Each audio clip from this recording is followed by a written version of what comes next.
धनु राशि वालों, आप सभी का बहुत बहुत स्वागत है धनु राशि भिंड यूट्यूब चैनल में। बंधुओं, आपने अपने जीवन में बहुत कष्ट देखे हैं, बहुत मेहनत की है, बहुत सारे लोगों ने आपको धोखा दिया है।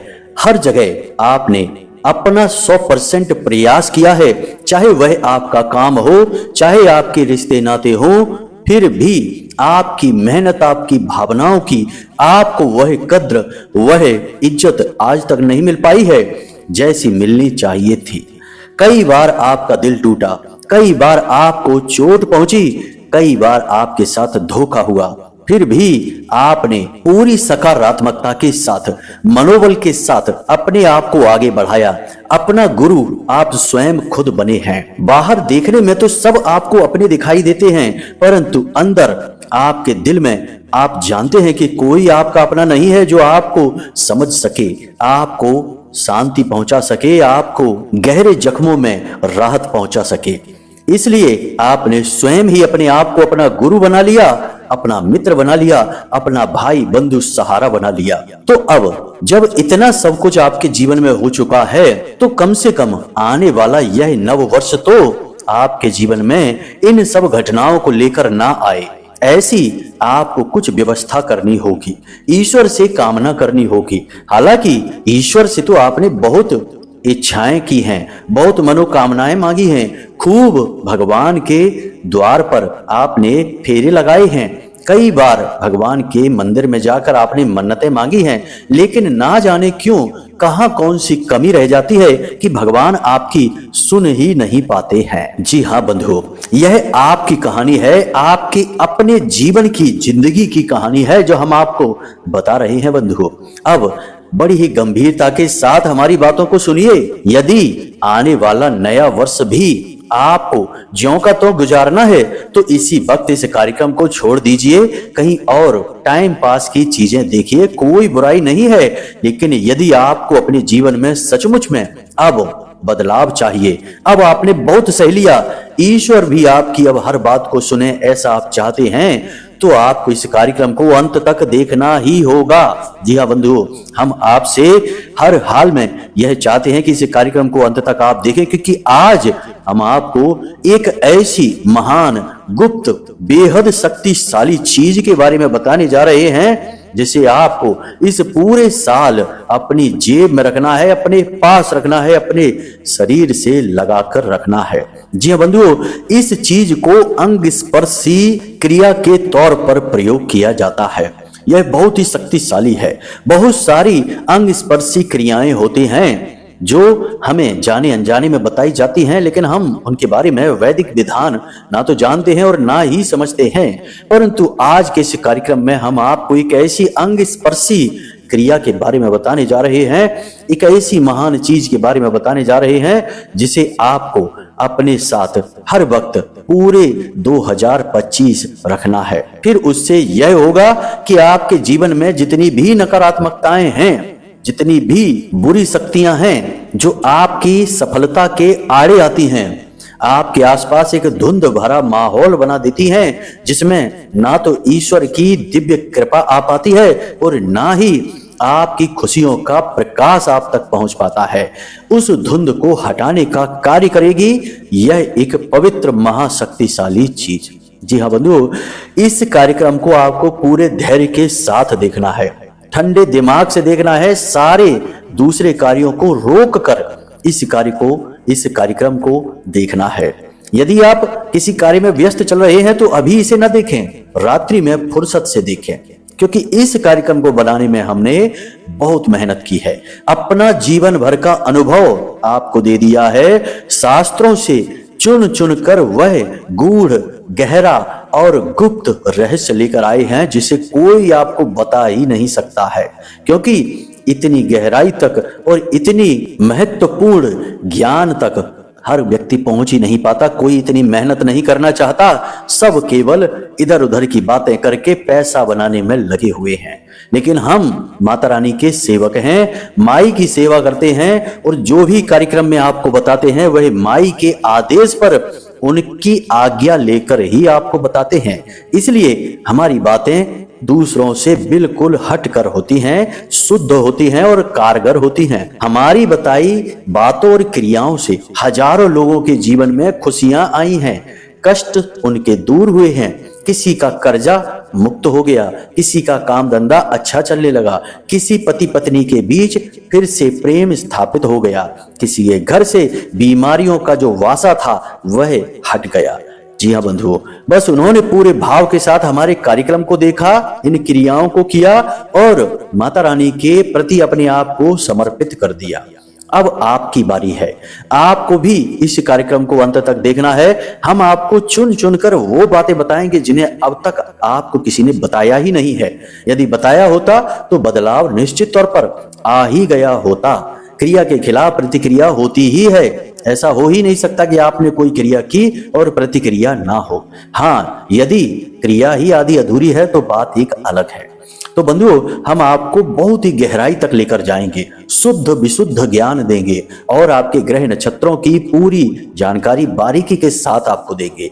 बस आपको इस कार्यक्रम में अंत तक ठहरना है, तभी हमारी मेहनत सफल होगी, माई के प्रति हमारी भक्ति भी कामयाब होगी, वरना सब कुछ बर्बाद हो जाएगा। तो उम्मीद करते हैं कि आप हमारी भावनाओं को समझ रहे हैं, कार्यक्रम में अंत तक अवश्य ठहरेंगे।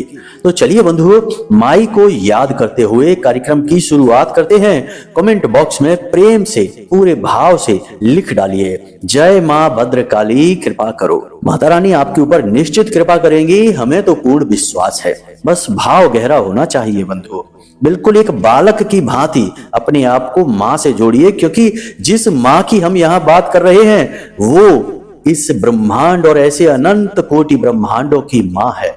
हम और आप तो उसके लिए बहुत ही छोटे बालक हैं।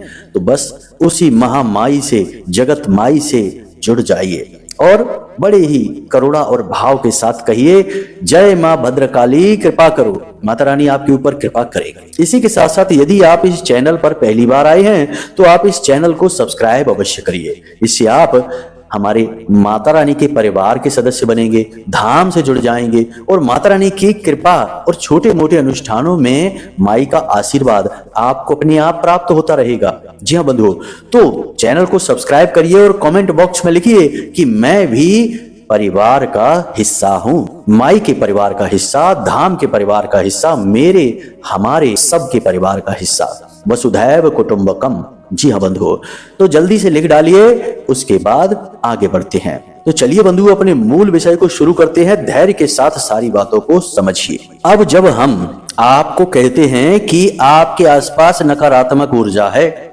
नकारात्मक ऊर्जा का वातावरण है जो आप तक ईश्वर के प्रेम को, भक्ति को, उनकी कृपा को पहुंचने नहीं देता, तो आपको क्या समझ में आता है? आपको लगता है कि कोई भूत प्रेत आसपास घूम रहा होगा, इस वजह से आपको कृपा नहीं मिल पा रही है। लेकिन बंधुओं, ऐसा नहीं होता। ऊर्जाएं कई प्रकार की होती हैं, कुछ आपके अपने ही पितृ पूर्वज भी हो सकते हैं। तो संकेतों को समझिए। यदि आपको अपने घर का कोई ऐसा सदस्य जो इस संसार में अब नहीं है वह सपने में दिखाई देता है, तो यह बहुत ही अशुभ संकेत है, शुभ नहीं है, यह बहुत ही नकारात्मक संकेत है शास्त्रों के अनुसार। क्यों है, हम अभी आपको बताते हैं। यदि आपको सपने में सांप दिखाई देता है, यदि आपको सपने में डर लगता है, जी हाँ बंधु, आप किसी एक ऐसे स्थान पर हैं जहां आपको बहुत भय महसूस होता है। इसी के साथ साथ सपने में यदि कोई आपको मारने के लिए आता है, किसी ऊंचे स्थान से आप नीचे गिरते हैं, या फिर सपने में आपको काले काले साए दिखाई देते हैं, भूत प्रेत आदि दिखाई देते हैं, तो ये सब नकारात्मक ऊर्जा के पुख्ता प्रमाण हैं। ऐसा इसलिए हम कह रहे हैं कि आपका जो भौतिक शरीर है वह इन ऊर्जाओं को नहीं देख पाता, लेकिन जब आप सो जाते हैं तो भौतिक शरीर शांत हो जाता है और आपका जो सूक्ष्म शरीर है वह जागृत हो जाता है। कभी कभी इस शरीर को छोड़कर अन्य लोगों की यात्रा पर निकल जाता है, इसीलिए वह नाना प्रकार की विचित्र चीजें आपको सपने में दिखाता है। अब जो आपका सूक्ष्म शरीर है वह उस वक्त जागृत है, तो वह देख पाता है कि आपके आसपास कौन सी ऊर्जा है। तो जो आपके पितृ पूर्वज हैं, यदि वही आपको दिखाई दे रहे हैं, यानी घर का कोई सदस्य जो संसार में नहीं है वही दिखाई दे रहा है, तो यह अशुभ संकेत क्यों है, इसे आप समझिए। आपको लगता है कि वह आपके घर का सदस्य है, आपको सपने में दिख रहा है, तो शायद आपसे प्रेम करता है, इसलिए आपके आसपास है और आपको दिखाई दे रहा है। परंतु ऐसा कुछ भी नहीं है। जितने भी प्रेम हैं, नाते हैं, बंधन हैं, सब इस भौतिक संसार के हैं। संसार छूटते ही सारे बंधन छूट जाते हैं, फिर केवल वासनाएं, जरूरतें रह जाती हैं। प्रेत किसी से प्रेम नहीं करता, प्रेत केवल अपनी वासनाओं की पूर्ति करता है। पितरों के 3 रूप होते हैं। एक प्रेत होते हैं जो निम्न योनि के पितर होते हैं, निम्न स्तर के पितर। दूसरे पितर होते हैं और तीसरे पितृ देवता होते हैं। जो पितृ देवता होंगे वे आपको कभी सपने में नहीं दिखाई देंगे, क्योंकि वे तो पितृ लोक में रह रहे हैं।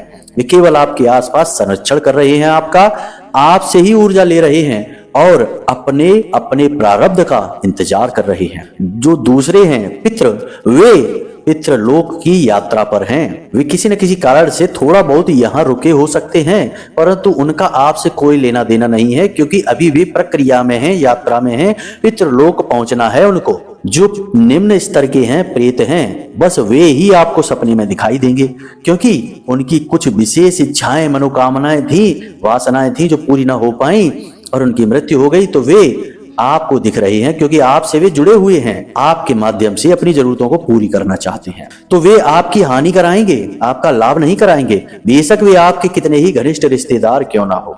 शास्त्र तो यही कहते हैं। तो आपको उनसे बचना है। वह नकारात्मक ऊर्जा है जो आप तक ईश्वर की कृपा नहीं पहुंचने देगी। पूजा पाठ आप करेंगे, फल पुण्य वो सोख जाएंगे। भगवान के दरवाजे पर जाएंगे, भगवान से मन्नतें आप मांगेंगे, प्रसाद भोग धूप दीप नैवेद्य आप भगवान को चढ़ाएंगे, लेकिन उसका फल विपरीत सोख जाएंगे, आप तक नहीं पहुंचेगा। तो यह नकारात्मक ऊर्जा है। इसी के साथ साथ कई अन्य प्रकार की नकारात्मक ऊर्जाएं होती है, लेकिन आज के समय में हम देखते हैं कि अक्सर लोग अपने ही पितरों से ग्रसित हैं, तो उन्हें इनका समाधान करना होगा। जी हाँ बंधु, कैसे होगा इनका समाधान? 2-3 तरीके हैं, ध्यान से समझ लीजिए। पहला तरीका, जटामासी बाजार से लेकर आइए। जटामासी ध्यान से समझिए। जटामासी को लाइए और उसे शाम के समय, यानी कि जब दिन और रात्रि मिल रहे होते हैं, जिसे हम गोधूली अवस्था कहते हैं, उस समय पर, जी हाँ बंधु ध्यान से समझते जाना, उस समय पर आपको कपूर रखना है, भीमसेनी कपूर एक प्लेट पर, और थोड़ी सी जटामासी उसके ऊपर रखनी है और कपूर को जला देना है। और इसके साथ साथ आपको संपूर्ण अपने घर में इस प्लेट को लेकर घूमना है और मन ही मन यह मंत्र उच्चारण करना है, ओम सर्व पितृ देवताभ्यो नमः, ओम सर्व पितृ देवताभ्यो नमः। इस मंत्र का उच्चारण करते जाना है। यह पितरों के लिए है। किसी भी प्रकार के पितृ होंगे, चाहे वे उच्च योनि के हों, निम्न योनि के हो, मध्यम योनि के हों, किसी भी योनि के पितृ हों, आपको फिर परेशान नहीं कर पाएंगे। यदि प्रेत भी होंगे तो वे आपके घर के बाहर ही ठहर जाएंगे, घर के अंदर प्रवेश नहीं कर पाएंगे।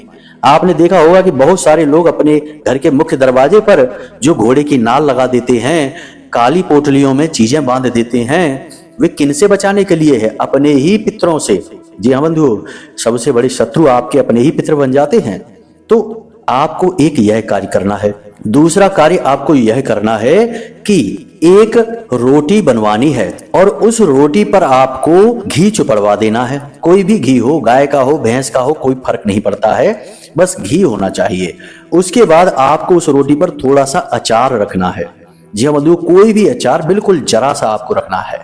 और इसके बाद आपको इस रोटी को कुत्ते को खिलाना है। रात्रि के समय दक्षिण दिशा की ओर आपका मुख होना चाहिए और इस रोटी को कुत्ते को खिलाते समय भी आपको इसी मंत्र को बोलते रहना है, ओम सर्व पितृ देवताभ्यो नमः, ओम सर्व पितृ देवताभ्यो नमः। इस रोटी को खिलाते समय इस क्रिया को करें।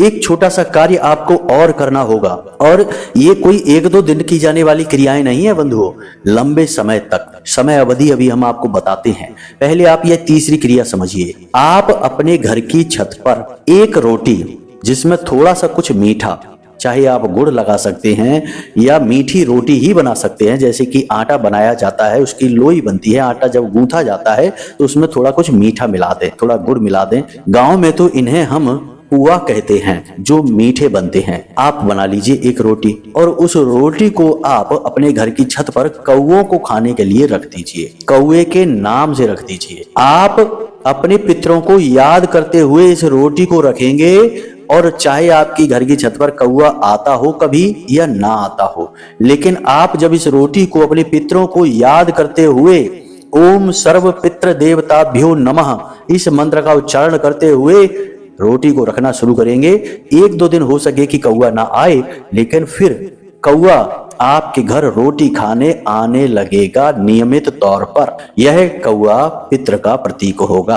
अब इन क्रियाओं को आपको लगातार 21 दिनों तक करनी होंगी। जी हाँ बंधु, तभी आपको अपने ही पितरों से, अपने ही प्रेतों से आपको मुक्ति प्राप्त होगी। अब चाहे कोई कुछ भी कह दे, कोई ये कह दे कि गुरुजी तो पता नहीं क्या कहते हैं, हमारे पितर हमें क्यों परेशान करेंगे। अरे आप ध्यान से समझिए, आपके पितर आपके लिए पितर हो सकते हैं, लेकिन क्या हमारे लिए वे पितर हैं? नहीं, हमारे लिए तो वे प्रेत ही हैं। आपके पड़ोसी के लिए आपके पितर क्या पितर देवता हैं? वे तो उसके लिए प्रेत ही हैं। तो जब आपके पितर आपके पड़ोसी के लिए प्रेत बन जाएंगे, तो क्या आपके लिए पितर ही बने रहेंगे? कहने का मतलब यह है कि उदाहरण चाहे भले ही आपको समझ ना आया हो, कहने का मतलब यह है कि इस भौतिक संसार के रिश्ते नाते भौतिक संसार में ही रह जाते हैं। मृत्यु के बाद कोई रिश्ता नहीं रहता, फिर तो केवल वासनाएं रहती हैं और उद्धार होता है, संस्कार होता है और गति होती है। जिसके जैसे कर्म होंगे वैसी ही उसकी गति हो जाएगी। अधोगति कर्म वालों की अधोगति होती है और ऊर्ध्वगति कर्म वालों की ऊर्ध्वगति होती है। वे ही पितृ देवता बनते हैं, बाकी तो प्रेत ही हैं। तो आपको ये क्रियाएं करनी है 21 दिनों तक। आप हमारे कहने से कर कर देखिए, आपको 2-4 दिन में ही परिणाम दिखने शुरू हो जाएंगे। हम कह रहे हैं बंधुओं, गारंटी के साथ। हमने सैकड़ों लोगों के जीवन में इस क्रिया को करवाकर परिवर्तन देखा है और लेकर आए हैं। क्या परिवर्तन होंगे आप खुद समझिए, हम आपको बता देते हैं। पहला परिवर्तन, धन की रुकावटें कहीं से भी हो, कैसी भी हो, तुरंत हट जाएंगी। पैसा आपकी ओर आने लगेगा, क्योंकि आप मेहनत तो कर ही रहे हैं। पैसा जो नहीं मिल पा रहा था मिलना शुरू हो जाएगा। दूसरा कि आपके घर से बीमारियां दूर होने लगेंगी। तीसरा कि आपके घर में जो नकारात्मक वातावरण सा रहता था, धार्मिकता का अभाव होता जा रहा था, वह दूर हो जाएगा। भगवान का नाम जप, स्मरण, पूजा पाठ, अनुष्ठान बढ़ते चले जाएंगे। और भी कई प्रकार के लक्षण संकेत दिखेंगे आपको, आप खुद ही समझने लगेंगे। सबको बताएंगे तो कार्यक्रम बहुत लंबा हो जाएगा बंधुओं। तो ये कार्य आपको अवश्य करना है। अब वैसे तो बहुत सारे कार्य हैं जिनको हम आपको बता सकते हैं कि आप उन्हें करिए, जिनसे आपको बहुत राहत मिलेगी, परंतु इतना समय वीडियो में नहीं होता है बताने के लिए। इसके लिए तो पूरी एक संगोष्ठी लगेगी, जहां बैठकर हम चर्चा कर सकें और विस्तार से आपको समझा सकें। माई कभी चाहेंगी तो उनके धाम पर भविष्य में कभी हम और आप बैठकर चर्चा कर लेंगे। फिलहाल आप इस कार्य को करिए, क्योंकि आपको यदि इस संसार में कोई सबसे ज्यादा पीड़ा दे सकता है तो वह आपके अपने ही पितृ हैं, जो प्रेत बनकर आपका शोषण कर रहे हैं। और इस नई वर्ष में जब ग्रहों की स्थिति बदल जाएगी, माहौल परिवेश बदल जाएगा, आपके सोचने का नजरिया भी बदलना चाहिए, आपके जीवन की ऊर्जाएं भी बदलनी चाहिए, आपकी कार्यशैली भी बदलनी चाहिए, वरना सब कुछ ज्यों का त्यों रहेगा। बाहर कितने ही परिवर्तन होते रहें, यदि अंदर का माहौल नहीं बदलेगा तो आपको कुछ भी प्राप्त नहीं हो पाएगा। आप ज्यों के त्यों रहेंगे। जैसे कई साल गुजर गए वैसे यह भी गुजर जाएगा। तो अब आप सतर्क हो जाइए, इन कार्यों को करना शुरू करिए। वैसे तो हम प्रतिदिन अपने कार्यक्रम में आपको कुछ न कुछ उच्चतम स्तर का ज्ञान देते चले आ रहे हैं। यह हमारा कर्तव्य है, माई के प्रति हमारी निष्ठा है, जो हम प्रतिदिन ये कार्य कर रहे हैं, क्योंकि हम जानते हैं कि यह समय आपके जीवन में बहुत महत्वपूर्ण है। इस समय आपको श्रेष्ठतम ज्ञान की, माई के सहारे की, उनके प्रेम पूर्ण आंचल की बहुत आवश्यकता है। इसलिए हम यह कार्य पूर्ण श्रद्धा और मेहनत के साथ कर रहे हैं। तो यहां तक आपने समझ लिया। अब आपको हम बताते हैं उस एक चीज के विषय में, इसे आप ध्यान से समझना। यह अंग स्पर्शी उपाय है। तो इस उपाय या क्रिया के लिए हम आपको 2 चीजें बताने वाले हैं। दोनों चीजें यदि आप कर सकते हैं, अपने साथ रख सकते हैं तो अति उत्तम है, वरना एक चीज तो आपको निश्चित तौर पर करनी ही चाहिए। यह आपके काबू में भी है, क्योंकि यह ज्यादा महंगी नहीं पड़ेगी, सस्ती रहेगी। दूसरी चीज थोड़ी महंगी हो सकती है।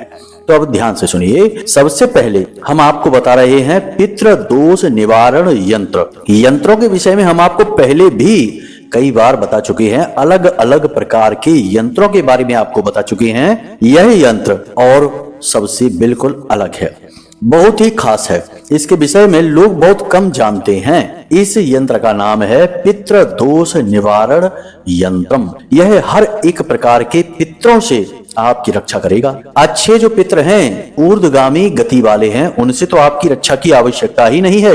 वे तो आपका हित ही चाहेंगे पितृलोक में बैठकर। जो निम्न स्तरीय पितर हैं, उनसे ही आपकी रक्षा की आवश्यकता है। और यह यंत्र अपनी ऊर्जा से आपके आसपास एक ऐसा सुरक्षा कवच तैयार करेगा कि नकारात्मक प्रेत आपके आसपास भटक ही नहीं पाएंगे।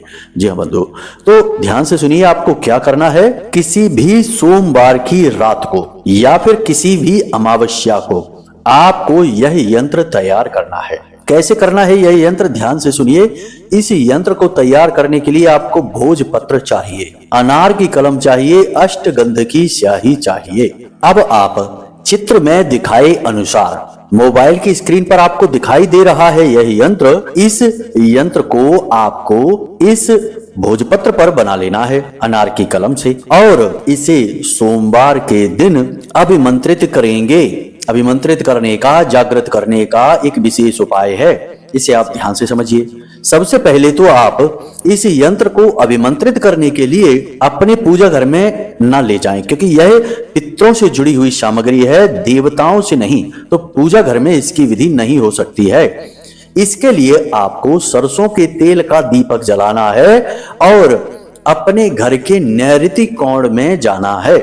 नैऋति कोण आप जानते हैं, जो दक्षिण दिशा है और पश्चिम दिशा है, उसके ठीक बीचों बीच जो कोना है उसे नैऋत्य कोण कहते हैं। वही पितरों का भी कोना होता है। बारीकी से यदि देखा जाए तो नैऋत्य कोण और दक्षिण दिशा के बीच में जो स्थिति होती है वह पितरों की दिशा होती है। कभी कभी लोग इसे दक्षिण दिशा कह देते हैं कि दक्षिण दिशा पितरों की दिशा है या फिर नैऋत्य कोण पितरों का कोण है। लेकिन देखा जाए तो बारीकी से समझें तो ये दोनों ही पितरों के नहीं हुए। दक्षिण दिशा और नैऋत्य कोण के बीच में जो कोना है वह पितरों का है। परंतु आपकी भूल चूक क्षमा होगी, क्योंकि यह विधि हम आपको बता रहे हैं, गुरु शिष्य परंपरा के अंतर्गत यह आपको प्राप्त हो रही है।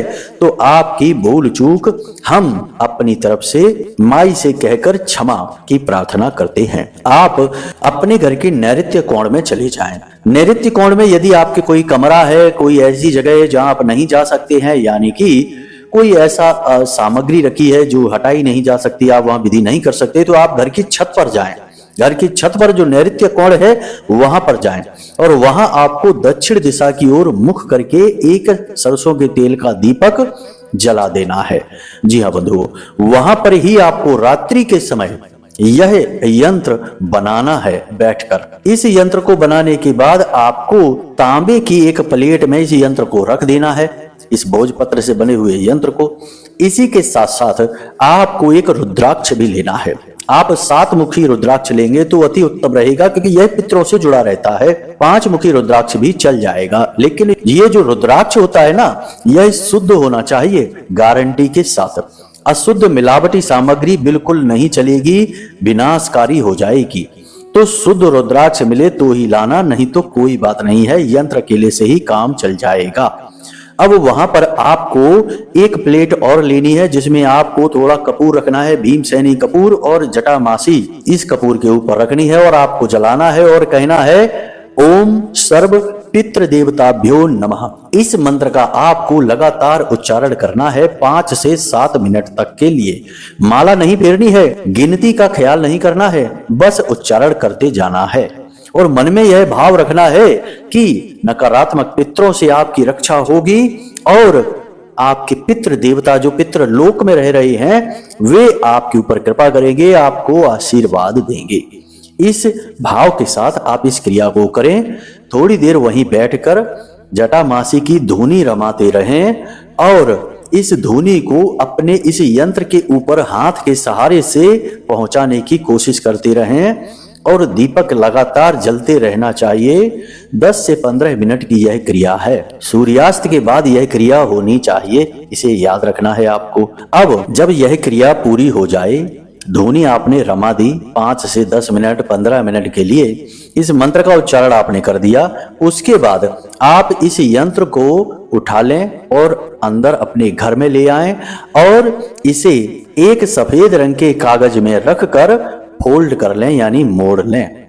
और मोड़ने के बाद इसे आप अपनी जेब में, अपने पर्स में रख लें, जहां यह हमेशा आपके साथ चिपका रहे। जब भी आप अपने घर से किसी कार्य के लिए निकलें, काम धंधे व्यापार के लिए निकलें, तो इस यंत्र को अपने साथ लेकर निकलें। यदि आपने रुद्राक्ष भी ले लिया है तो आप इस यंत्र के साथ रुद्राक्ष को भी अपने पर्स में रख लें और या फिर अपनी यूं ही जेब में रख लें, रूमाल में, सफेद रंग के रूमाल में लपेटकर। इस रुद्राक्ष को आपको धारण नहीं करना है, पहनना नहीं है। और इस रुद्राक्ष और यंत्र को अपनी पूजा की अलमारी में नहीं रखना है, इसे अपनी जेब में रखे रहना है। जब इसे जेब से हटाएं तो किसी शुद्ध पवित्र स्थान पर घर में रख दें। कोशिश करें कि इसे अपने घर की दक्षिणी दिशा की किसी अलमारी में रखें और अलमारी में लकड़ी के, यानी कि जहां ऊर्जा का प्रवाह ना होता हो, ऐसे किसी सामान के ऊपर रखें। सीधे इसे जमीन से स्पर्श ना कराएं, दीवार से स्पर्श ना कराएं इस सामग्री को। इतनी सावधानियां आपको रखनी है। शुद्धता का ख्याल रखना है, किसी की शव यात्रा में नहीं जाना है, शमशान घाट नहीं जाना है और रजस्वला धर्म के दौरान किसी स्त्री को इस सामग्री को स्पर्श नहीं करना है। और यदि किसी पुरुष ने इस सामग्री को धारण कर रखा है तो किसी ऐसी स्त्री को वह स्पर्श भूल से भी ना करे। बस बाकी अपने जो सात्विक धर्म है उनका पालन करते रहें, आपका कल्याण होगा। माई की कृपा तो आपके ऊपर है ही, ईश्वर तो आपके ऊपर कृपा कर ही रहे हैं, परंतु बाधा जो है वह इस क्रिया से हट जाएगी। आपके जो पितृ हैं, जो ऊर्ध्वगामी पितृ हैं, पितृलोक में बैठे हैं, वे ऊर्जावान होकर आपको शुभ आशीर्वाद देंगे, आपका भाग्य खोल देंगे, आपकी तरक्की होने लगेगी और भगवान की कृपा भी आपको मिलने लगेगी। नकारात्मक भूत प्रेत पितृ पिशाच आपसे दूर भागेंगे, कोसों दूर भागेंगे। तो बस इस क्रिया को आप करिए। इस क्रिया के बारे में यदि कोई प्रश्न आपके मन में बने तो हमने वीडियो में नंबर दे दिया है, आप फोन करके पूछ लेना। वैसे तो हमने सारी बातें आपको स्पष्ट बता ही दी हैं, फिर भी कोई प्रश्न बने तो कोई बात नहीं है, पूछ लेना। माई की कृपा से यह सुविधा अभी चल रही है। जब तक चल रही है तब तक फोन लगाकर पूछते रहिए, सब जवाब आपको मिलते रहेंगे माई की कृपा से। तो चलिए बंधु, आज के इस कार्यक्रम को यहीं विराम देते हैं। हमेशा हंसते रहिए, मुस्कुराते रहिए, सकारात्मक रहिए और महामाई मां भद्रकाली पर अपनी आस्था और विश्वास बनाकर रखिए, क्योंकि आपका उद्धार तो माई ही करने वाली हैं। तो प्रेम से बोलिए जय माई की, जय मां भद्रकाली। माता रानी आपका कल्याण करेंगी। धन्यवाद।